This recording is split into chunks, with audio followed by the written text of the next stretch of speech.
Here's my preview of the Baylor versus Virginia men's basketball game. First of all, it's based on last year's stats and not this year.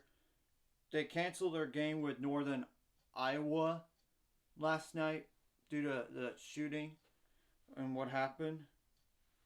And thoughts and prayers to University of Virginia, all those families involved, friends and family of those three football players that got killed.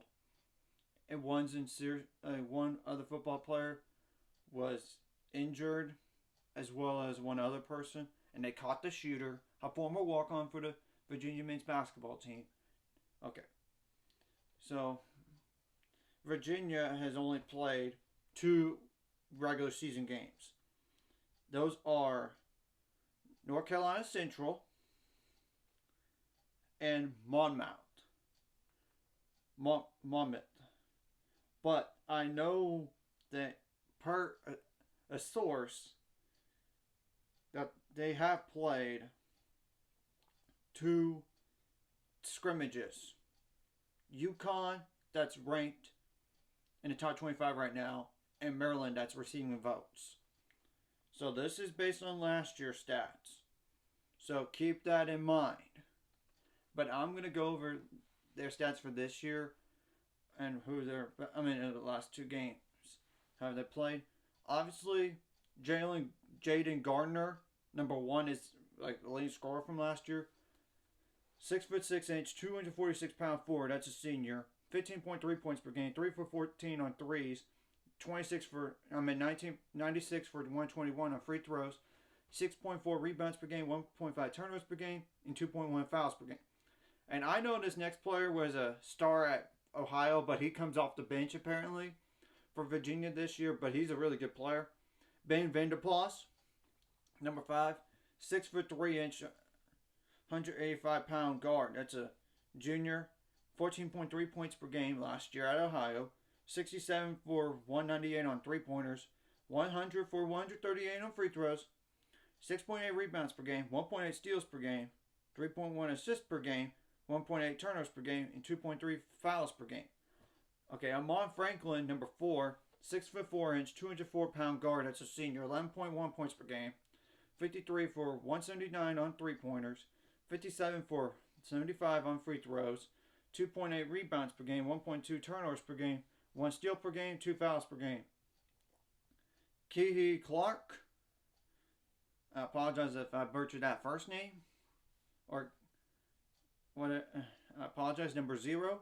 5'10", 172-pound guard. That's a senior. 10 points per game. 54 for 156 on three-pointers. 61 for 78 on free throws. 2.9 rebounds per game. 4.4 assists per game. 2.2 rebounds. 2.2 turnovers per game. 0.9 steals per game. 1.1 fouls per game. Reese Beekman, number 2. 6'2", 181-pound guard. That's a junior. 8.2 points per game. 22 for 65 on three-pointers. 35 for 46 on free throws. 3.9 rebounds per game. 0.7 blocks per game. 2.1 steals per game. 5.2 assists per game.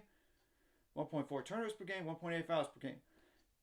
Aiden Shedrick, number 21, 6'11", 231-pound forward. That's a junior. 6.9 rebounds per game. Points per game. 0 for 1 on threes. 61 for 86 on free throws. 5.1 rebounds per game. 1.9 blocks per game. 0.9 turnovers per game. 0.6 steals per game. 2.8 fouls per game. Francisco Cafaro, number 22, 7'1", 242-pound center. That's a senior. 4.3 points per game. 41 for 68 on free throws. 12.6 rebounds per game. 0.9 turnovers per game. 2.3 fouls per game. Tane Murray, number 10, 6'5", 207-pound guard. That's a sophomore. 2 points per game. 8 for 23 on threes.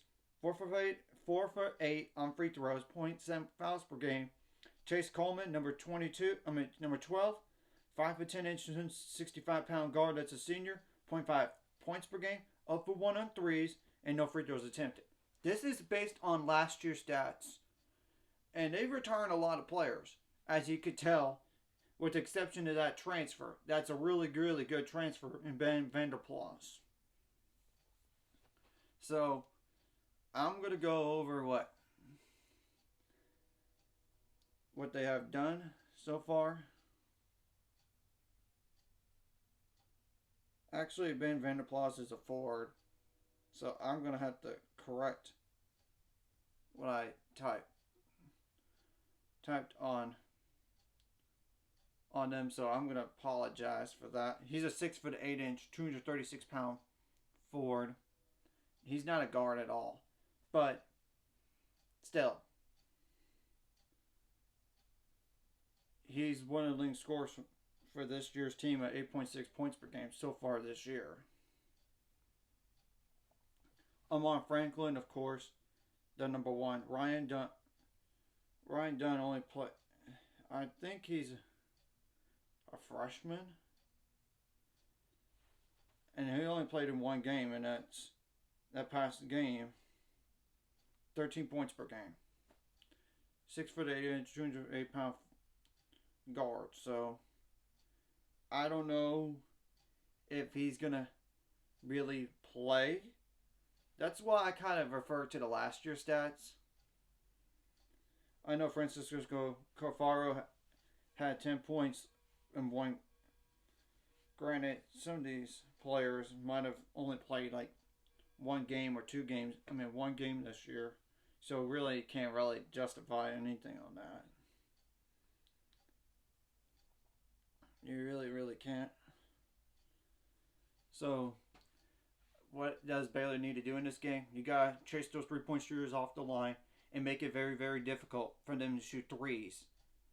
And of course, don't let them get to the free throw line as a lot. Of course, don't foul as much, especially in jump shots. I mean, and offensively, you gotta execute, get good shots. Don't jack up threes just to jack them up, because you could find a way to drive to the paint and score inside and points in the paint. Have good shot selection. Take care of the ball. Of course, get second chance points. You gotta limit those second chance points on the other end. Defensively, limit the transition points. Get some transition points on offense. So that's the main keys right there. Like in every basketball game, I know, but it's in nitty gritty. I mean, anyways, if you like this content, hit the like and subscribe button. See you guys later. It's going to 400 subscribers and more by the end of this year or sometime in the future.